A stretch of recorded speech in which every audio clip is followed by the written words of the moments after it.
안녕하세요, 원다입니다.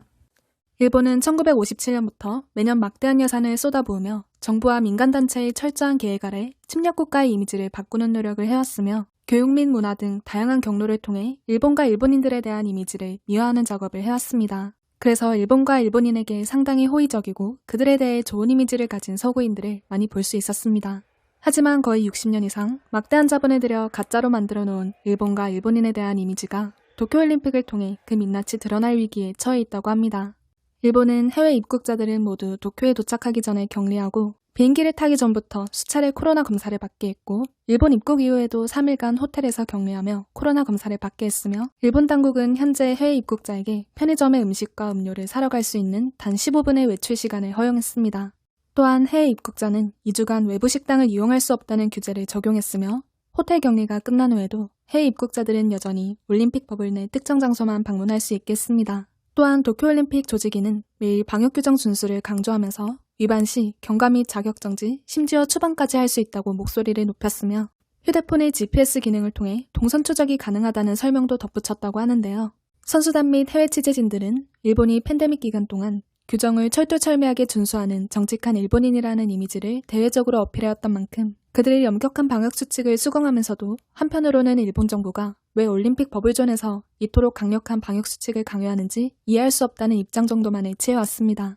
일본 정부와 조직위 권고에 따라 자국에서 백신 접종뿐만 아니라 2차례 코로나 검사까지 완료한 마당에 규제가 너무 과도하다는 생각이었죠. 하지만 상당히 암울한 분위기의 개막식 연출, 스테디움 바깥에서 연일 이루어지고 있는 올림픽 개최 반대 시위, 해외 입국자들의 올림픽 버블 위반에 대한 기사를 아프터투어 싣고 있는 일본 신문 등은 해외 선수들을 환영받지 못하고 있는 손님으로 여겨지게 했으며 일본에 머무는 내내 불편한 마음을 느낄 수밖에 없도록 만들었는데요. 도쿄올림픽 개막식 소식을 전하는 외신들은 이상할 정도로 암울한 개막식 분위기를 전함과 동시에 해외 입국자들 때문에 코로나 상황이 악화될 거라며 당장 올림픽을 중단할 것을 촉구하는 일본 시민들의 시위에 대해서도 함께 다루는 등 이런 일본 내 분위기를 고스란히 보도했습니다. Tokyo Olympics officially kicked off today. It was under the most unusual circumstances in modern times. William Brangham takes a closer look at the tensions behind these games. The strange dynamics of opening day were yet another sign of the times. Usually a star-studded show, this was a quieter ceremony. National teams paraded in, waving to a nearly empty stadium.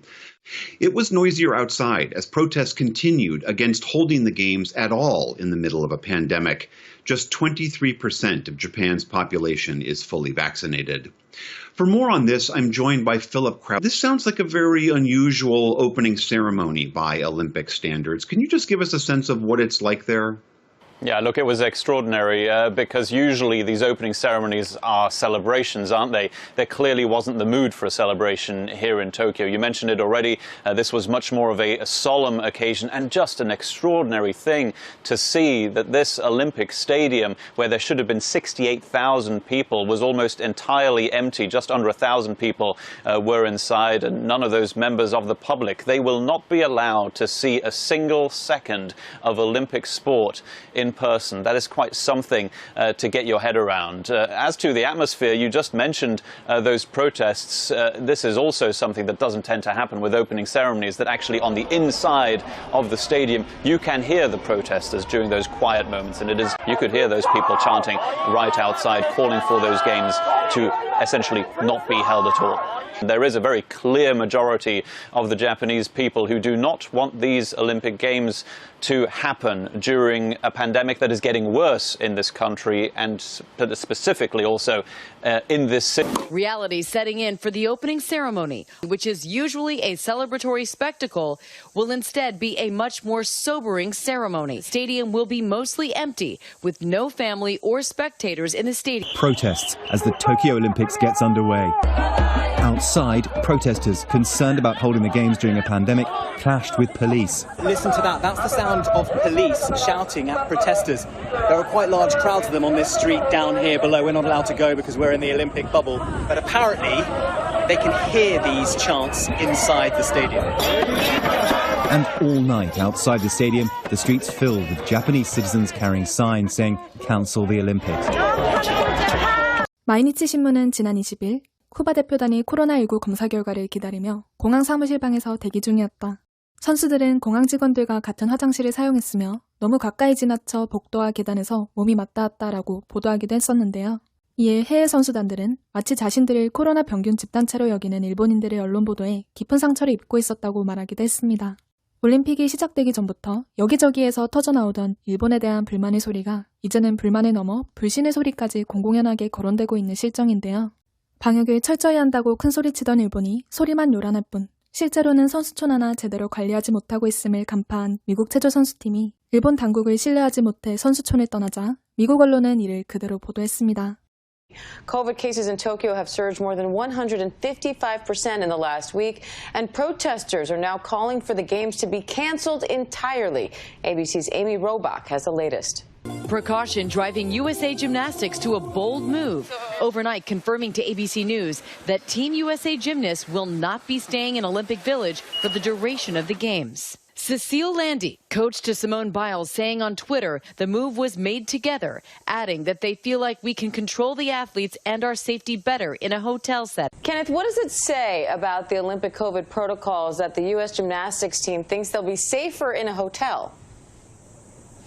Well, Diane, it says they don't trust those COVID protocols in this country, and they feel that, yes, they will be safer in a hotel and they will be able to control the environment there because they're seeing what's happening not only with the Olympics, but also what's happening in Tokyo. The Olympics has seen more than 90 cases connected to these games of COVID positive cases.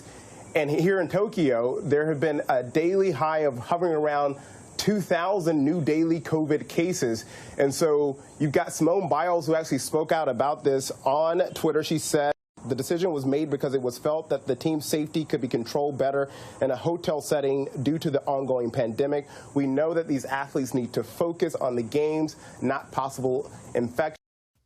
지난 7월 27일 2,800명이 넘는 코로나19 확진자가 나와 코로나 사태 이후 최다 확진자를 기록하면서 선수들의 불만과 불신은 거의 폭발 지경에 이르렀는데요. 마치 해외 선수들 때문에 일본이 위험하다는 식으로 몰아붙였던 일본인들과 일본 언론들의 목소리에 숨죽이며 그동안의 여느 올림픽과 다르게 이례없는 눈칫밥을 먹고 있던 해외 선수단들이 인내의 한계를 느끼게 되었습니다. 이에 해외 입국 관계자보다 일본 국내 감염자가 더 많은 현실을 들며 일본 특유의 외국인 배척 문화가 이번 대회를 통해 여실히 드러나고 있다고 지적했습니다. 캐나다 공영방송은 해외 입국자들에게는 과도한 규정을 강조하면서도 정작 일본인들은 방역 수칙을 전혀 실행하지 않는 일본인들의 모습을 비밀리에 취재하여 일본인들의 이중적인 모습을 조명했습니다. To see it is to realize the disconnect. How can a city under a fourth state of emergency still look so vibrant? How can there be decrees about no spectators and closing open-air fan zones when the same rigor doesn't apply outside the Olympic bubble? So what is the reality of COVID's clutch here? On the surface, it doesn't seem like there's a lot of anxiety. The thing is, though, in the first 14 days, one of the rules is we can't get out of the vehicle unless it's at an approved location. And so, in order to try to connect, we got a little help.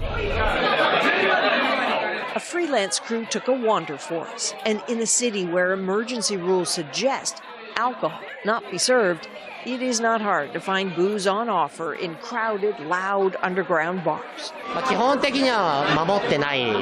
reality is we're not following the emergency rules, says Hidenori Ikeda. He's not vaccinated, not sure he wants to be. He's scared of adverse reactions. But here's where this gets curious. He says he's actually very worried about COVID. That's why he's against the Olympics being here. It's not good if the number of infected people goes up, he adds. But crowds are still everywhere, in the streets, the pachinko parlors. And that's telling. Constitutionally, Japan cannot order places to close. It can suggest. At the pandemic start, people listened, suffered terribly economically. Now they're just fed up, openly resenting the Olympic influx, even if rules within that bubble are so strict. I thank you so much for coming. It was very With a guest pass, political scientist Koichi Nakano was able to come to see us. You traverse the real world of Tokyo and this Olympic bubble. How do you explain these two solitudes? It's very bizarre. And of course, we don't know, which side is more secure. What is your sense of the level of apprehension amongst the people of this city and this country? Well, a lot of anxiety and Quite frankly, I'm really worried about the rise of xenophobic sentiment in Japan. You know, Japan is an insular country with its own sort of insular attitude, I have to say. There is this idea Japan is a clean, peaceful country and threats come from outside. There's persistent sort of feeding of negative idea of, you know, kind of dangerous foreigners arriving. This is really not what the Olympics is supposed to be. The stay-home Olympics. That is exactly what is going to happen in a country not yet ready to greet the world. 그동안 규정을 철두철미하게 준수하는 정직한 일본인이라는 이미지를 대외적으로 어필해왔던 일본인들이, 그리고 친절한 일본인이라는 이미지로 그들을 미화해왔던 일본인들이 사실은 겉과 속이 다른 철저하게 이중적인 사람들이었다는 게 도쿄올림픽을 통해 여실히 드러나면서 그동안 일본에게 호감을 가져왔던 서구인들은 상당한 충격을 받고 있는 실정입니다. 어떤 이들은 이런 일본을 보고 있자니 섬뜩한 기분마저 든다고 말하기도 했습니다. 도쿄올림픽이 끝난 뒤 일본과 일본인들에 대해 세계인들이 과연 어떤 이미지를 가지게 될지 몹시 궁금합니다.